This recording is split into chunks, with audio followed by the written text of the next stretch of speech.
घूंघट पार्ट 6। अब तक हमने देखा कि रात के अंधेरे में चुपके से सचिन देविका से माफी मांगने जाता है, लेकिन देविका कहती है, सचिन, मेरे लिए सबसे बड़ी चीज मेरा आत्मसम्मान है, इसलिए मैं तुम्हें माफ नहीं कर सकती। अब तुम यहाँ से जा सकते हो। देविका, एक बार मुझे मेरे बच्चे से तो मिलने दो। मैंने अभी तक उसे देखा भी नहीं है। कौन सा बच्चा सचिन? वही बच्चा जिसे तुमने और तुम्हारे बाप ने अपने घर के अंदर तक नहीं घुसने दिया। आज अचानक बच्चे की याद कैसे आ गई? देखो सचिन, चले जाओ यहाँ से। मेरे बच्चे के सामने और मेरे सामने फिर कभी मत आना। सचिन जब घर जाता है तो घर के सभी आदमी उसे डांटने लगते हैं। इतनी रात को कहाँ गया था सचिन? देविका से माफी मांगने। तुझे शर्म नहीं आई अपनी बीवी से माफी मांगते हुए? घर की इज्जत का कुछ ख्याल है कि नहीं? लेकिन चाचा जी, आखिर अपनी ही पत्नी से माफी मांगने में कैसी शर्म? लो जी लो, नवाबजादे पूछ रहे हैं कि कैसी शर्म। अरे मुझे अभी तक ये समझ में नहीं आता कि देविका तेरी पत्नी है या तू देविका की पत्नी है।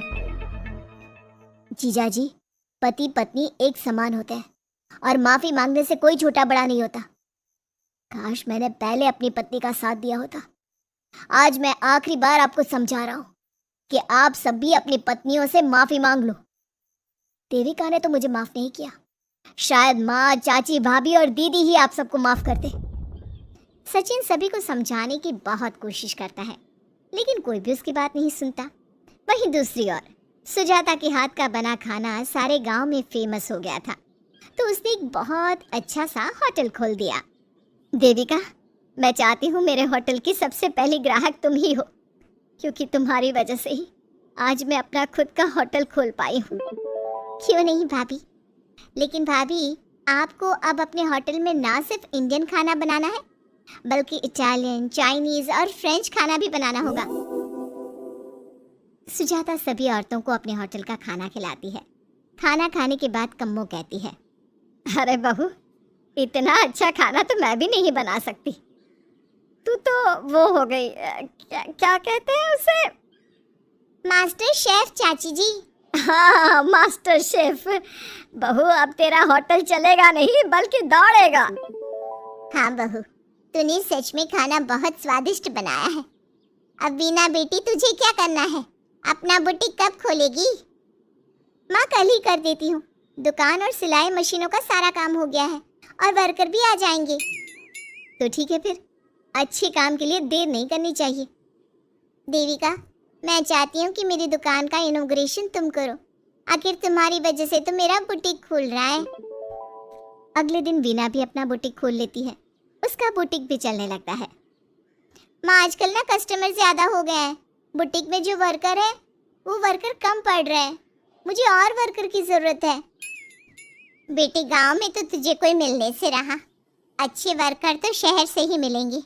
हमें भी कुछ लोगों की जरूरत है जो हमारे बर्तन शहर ले जाकर बेच सके। देविका बहू, अब तू ही कुछ कर। ठीक है माँ जी, मैं अपने पापा से बात करती हूँ। वो अखबार में इश्तेहार दे देंगे तो कई वर्कर आ जाएंगे। कम्मो और विमला के बनाए बर्तन भी दूर दूर तक बिकने लगे। सभी औरतें देखते ही देखते बहुत फेमस हो गई। अब देविका ने गांव में अपना स्कूल भी खोल लिया। सभी गांव की लड़कियां स्कूल जाने लगी।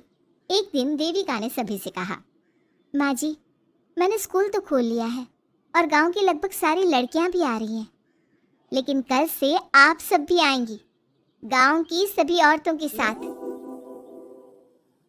देविका बहू, कैसी बात कर रही है तू? इस उम्र में हम स्कूल जाते हुए अच्छे लगेंगे क्या? माँ जी, पढ़ने की कोई उम्र नहीं होती और आप सबको मैंने कितना कुछ तो सिखा दिया है।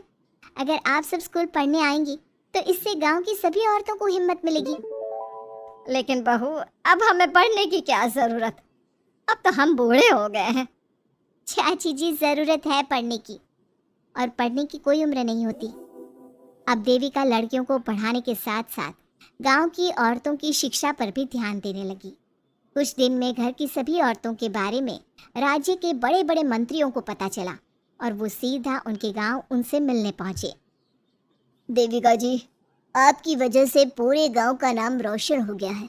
जगह जगह आपके घर की सभी औरतों की तारीफ हो रही है। हाँ देविका जी, आप सभी के बारे में सुनकर हम अपने आप को रोक नहीं पाए और आपसे मिलने आ गए। देविका जी, हम आपको और आपके घर की सभी औरतों को सम्मानित करना चाहते हैं और आपके स्कूल के लिए डोनेशन भी देना चाहते हैं। इस तरह मंत्री और गांव के सभी लोग देविका के साथ साथ उसके घर की सभी औरतों को प्रतीक चिन्ह देकर, फूलों की माला पहनाकर और शॉल देकर सम्मानित करते हैं।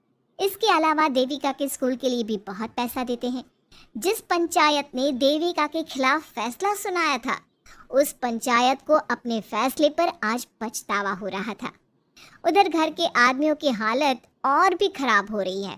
बापू, चाचा जी, अब सचिन ने आपको समझाया था कि सबसे माफी मांग लेते हैं, तब आपने हमारी बात नहीं सुनी। अब देखिए, सभी का राज्य में कितना नाम हो रहा है। खुद मंत्री जी उनको सम्मानित करने आए हैं। बापू, मोहन और सचिन ठीक कह रहे हैं। हमारी हालत तो दिन पे दिन खराब होती जा रही है। ना तो हम घर का कोई काम कर पा रहे हैं और ना ही बाहर का। तुम लोग ज़रूरी बात सबसे आखिर में बताते हो। ये बात तुम लोग पहले भी तो बता सकते थे।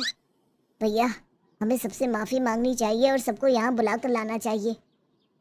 ठीक है, तुम सब यही चाहते हो तो चलो, आज ही घर की सभी औरतों को घर ले आते हैं। घर के सभी आदमी चल देते हैं सभी औरतों से माफ़ी मांगने के लिए। जैसे ही वो औरतों के पास पहुंचते हैं, सभी हैरान हो जाती हैं। कम्मो, ये सब यहाँ क्यों आए हैं? पता नहीं, लगता है आज फिर झगड़ा करने आए हैं हमसे। अगर आज कल्याण ने मुझे कुछ बोला तो इसे छोड़ूंगी नहीं मैं भी नहीं छोड़ूंगी मोहन जी को।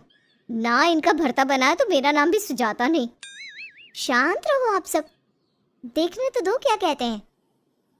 सभी आदमी अपनी अपनी पत्नियों से माफ़ी मांगते हुए कहते हैं, कम्मो, मुझे माफ़ कर दो, मैं तुम्हें घर ले जाने आया हूँ। तुम्हारे बिना घर बहुत सुना लगता है विमला, घर चलो। सुजाता, मैंने जो भी तुम्हारे साथ किया उसके लिए मैं बहुत शर्मिंदा हूँ। मुझे तुम्हारी और तुम्हारे हाथ के बने खाने की बहुत याद आती है।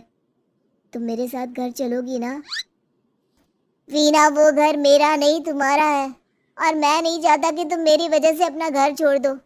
इसलिए अपने घर चलो और हम सबको माफ़ कर दो।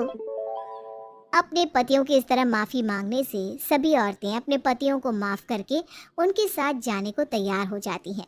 लेकिन देविका घर आने से मना कर देती है। सभी औरतें उसे समझाती है, देविका बहू, अब घर जाने में क्या दिक्कत है? मांग तो ली सबने माफ़ी। देख तो सचिन भी कितना शर्मिंदा है। हाँ बहू, हमारी लड़ाई तो यही थी कि ये हमसे माफ़ी मांगकर इज्जत के साथ घर ले जाए। अब घर चलने से तेरी शादी बच सकती है। चाची जी, मैं पहले भी बता चुकी हूँ, अब दोबारा से फिर कह रही हूँ, मेरे लिए शादी से बड़ा है आत्मसम्मान। आप लोगों की शादी आपकी मर्ज़ी से नहीं हुई है, लेकिन मेरी शादी मेरी मर्ज़ी से हुई है। इसलिए शायद आप लोगों को फ़र्क नहीं पड़ता कि आपके पति ने आपके साथ क्या किया, पर मुझे इस बात से बहुत फ़र्क पड़ता है कि मेरे पति ने मुझे अपने बराबर नहीं समझा और इसलिए मैं उसे माफ़ नहीं कर सकती। देविका, मैं अपने बर्ताव के लिए बहुत शर्मिंदा हूँ।